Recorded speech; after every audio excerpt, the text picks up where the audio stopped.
Trump didn't tweet, he didn't have a press conference, and he gave Pam Bondi a classified folder behind closed doors.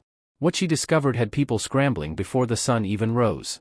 It was just after midnight, which is when most people are asleep and even the headlines have gone quiet, but in Palm Beach, the lights at Mar-a-Lago were still on, and Pam Bondi pulled up without an escort, no help, and no security. No one else was supposed to know that she had parked off to the side, out of sight of the cameras near the front gates. She didn't text or call in advance, and the message had been clear. The entrance hall smelled faintly of fresh polish, and the chandeliers overhead cast harsh shadows on the marble. Two men waited silently near the end of the hallway, but they didn't say anything. Before she removed them and held them in her hand, Bondi followed her heels, echoing only once. The room she entered was not as grand as the one upstairs. There was only a big wooden table with 3 people sat at it, no gold leaf, and no fresh-cut flowers. Former top Pentagon aide Kash Patel, Lena Drummond, a former intel officer who became a quiet whistleblower, and Tom Ellison, a quiet legal thinker who had worked on FISA reform in private circles, had everyone's attention but no one smiled. Trump declared, "No more summaries, no more filters," as he entered the room without making an announcement, shaking hands, or sitting down. Instead, he carried a large black briefcase and placed it on the table. He opened the container and took out 2 folders. The first contained hefty, unredacted memoranda that were more than 1.5 inches thick. Emails from the CIA, FBI, and other 3-letter agencies, as well as handwritten notes and meeting logs. A draft executive order that, if passed, would require citizenship verification for all federal elections and deprive states of federal election funds if they didn't comply was the second, which was lighter in meaning but slimmer in actuality. He continued, "Now they lied about everything. Schiff and the dossier junk made Crossfire Hurricane a fake." Schiff was aware that he stopped, staring directly at Bondi, since they believed it would remain buried. "I want the lid removed." Bondi opened the first folder, carefully turning each page, and saw that the dates matched what she had been afraid of. Internal correspondence confirmed that the Steele dossier had not been validated in October 2016, November 2017, and even as late as 2019.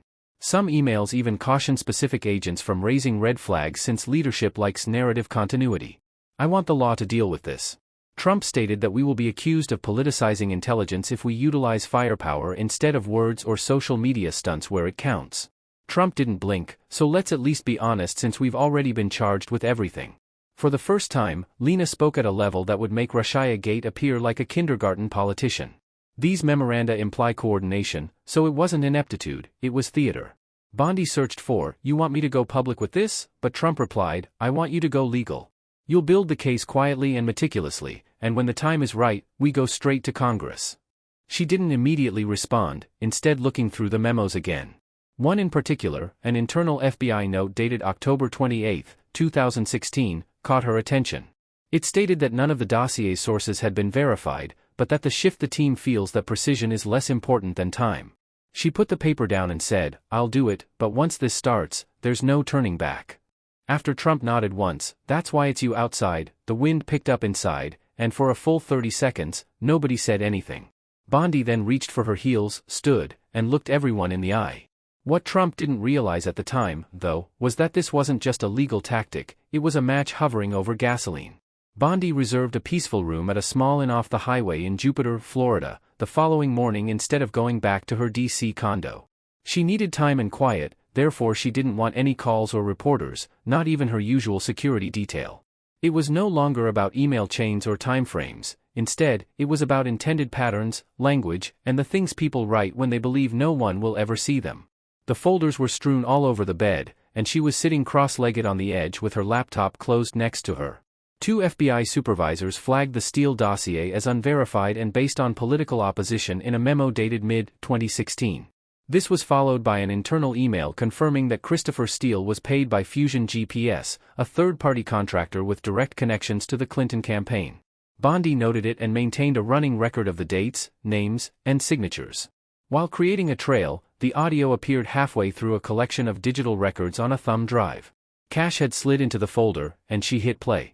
Static crackled, followed by a calm, clearly practiced voice. "Adam moves. We don't require complete confirmation.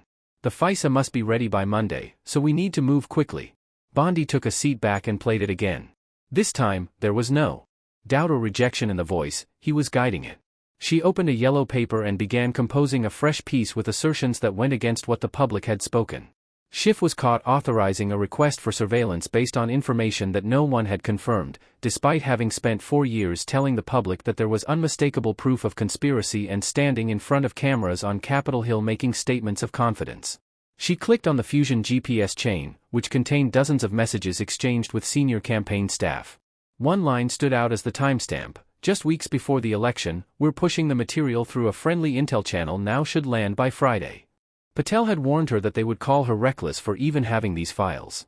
The further Bondi dug, the less the files read like bureaucratic confusion and the more they read like a roadmap that had been carefully planned and practiced. At the bottom of the pile was a final folder called Operations Back Channel, which contained a single transcript of an intercepted message from a Fusion GPS contractor to a Clinton campaign aide. Bondi read it twice: friendly intel channel, not a news outlet, and not a Time opinion column. They had turned political dirt into surveillance fuel. Schiff said he will handle the press coverage. When Bondi closed the folder, she wasn't yet angry. Instead, she was calculating that something more dangerous than anger was growing behind her eyes. Determined, she picked up the phone and called Cash. Telling Trump, "I've gone through everything," Cash didn't ask what she had found. Instead, he said, "How bad enough that I won't be able to walk into a federal building again without cameras in my face. You sure you want to keep going? There's no halfway." Bondi replied, "I'll prepare our team once you open this." He exhaled on the other end. "I'm not doing this for my name," Bondi replied, glancing back to the folder named Back Channel. "I'm doing this so this never happens again." Cash hesitated before saying, "Good, because you just became the story." She had never heard him say that before. Without hesitation, Bondi started writing notes for a legal briefing. These weren't blog entries or opinion pieces, rather, these were charges, ramifications, and constitutional challenges. A CNN anchor was praising Schiff's unwavering integrity as she looked up at the TV in the corner on mute. She gave a dry laugh and turned off the screen, but the truth alone wasn't enough. Someone had to carry it through fire. She was writing history with a pen that could get her disbarred if she made one mistake. The executive order went into effect 3 days later. There was no press conference or rally, just a chilly upload at 8:12 a.m. on the White House website, followed by a straightforward tweet from the official account going forward. Proof of citizenship must be included in federal elections.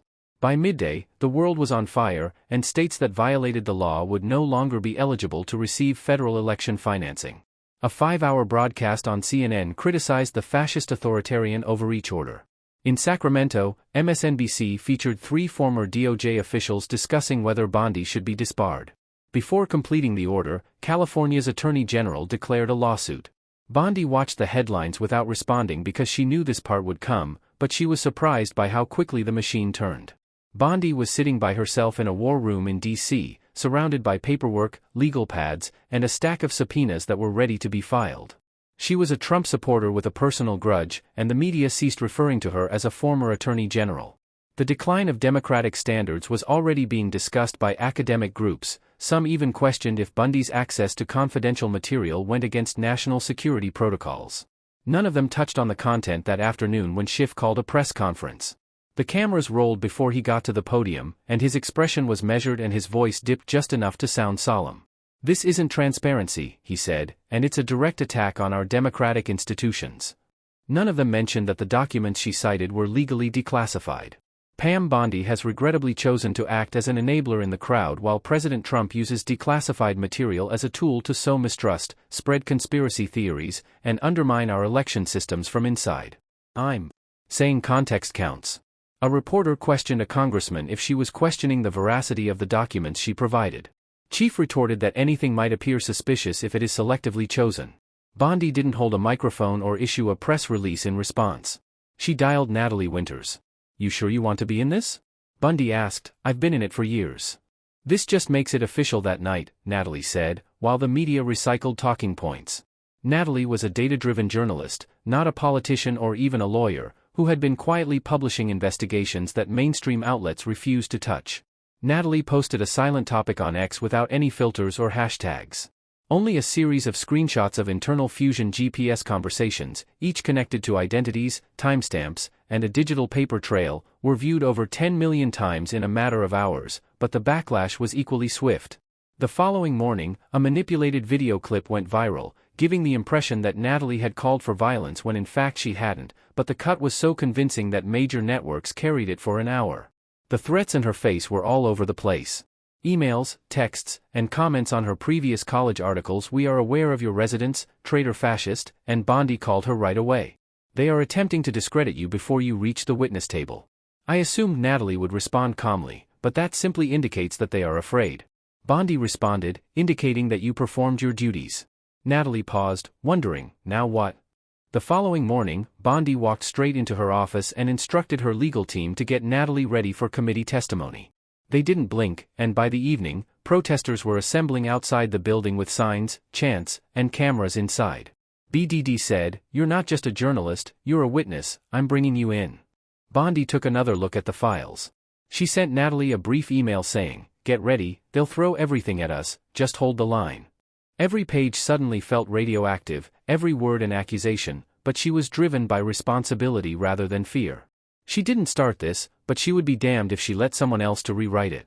Although the hearing wasn't for another week, it felt like the storm had already arrived when Natalie said, "They've already tried, I'm still here," but Bondi wasn't alarmed by their wrath.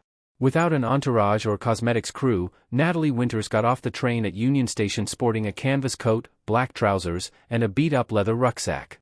The automobile that picked her up wasn't a government vehicle. Rather, it was Bondi's personal driver with low-profile tinted windows, 3 phones, a binder, and an expanding dossier of redacted quiet that had followed her since college. As the Capitol dome came into view, Natalie drove silently and stared out the window. She wasn't scared, instead, she was calculating at Bondi's temporary office in Georgetown. Mani Patel greeted her at the entrance and offered her coffee, but she declined, saying, "I came to drop a hammer, not for the catering." In the corridor, Bondi greeted her with a nod of mutual understanding rather than a handshake. "Once you're in that chair, you know they'll pursue you even more." "I hope they do," Bondi stated. "I want them," Natalie replied. They spent the day preparing, and the louder they become, the more people pay attention. While Natalie practiced responses to potential inquiries, Bondi went over her testimony. Schiff consistently used the same strategy: confuse, disrupt, twist. She claimed that he had spent 6 years hiding from them, and Bondi told her that Natalie didn't care. When Bondi turned on the news that evening, a group of legal professionals was already demanding that Natalie's testimony be suppressed. While Bondi's inbox was flooded with subliminal threats, one anchor read an unidentified source asserting that Natalie was untrustworthy because of ideological bias. 3 states' worth of attorneys threatened to disbar her. According to one message from a Harvard law professor, she was considering committing crimes. Bondi simply printed them out and placed them in a folder titled "Attempts to Silence," without responding. When Natalie appeared on a national broadcast the next evening, Bondi knew it was a television ambush, with 3 panelists and a moderator all prepared to portray her as dangerous. The conversation was intended to be balanced. The host gave a flimsy smile. "Let's start with the obvious, Natalie. Why do those who support Trump choose to voice classified complaints?"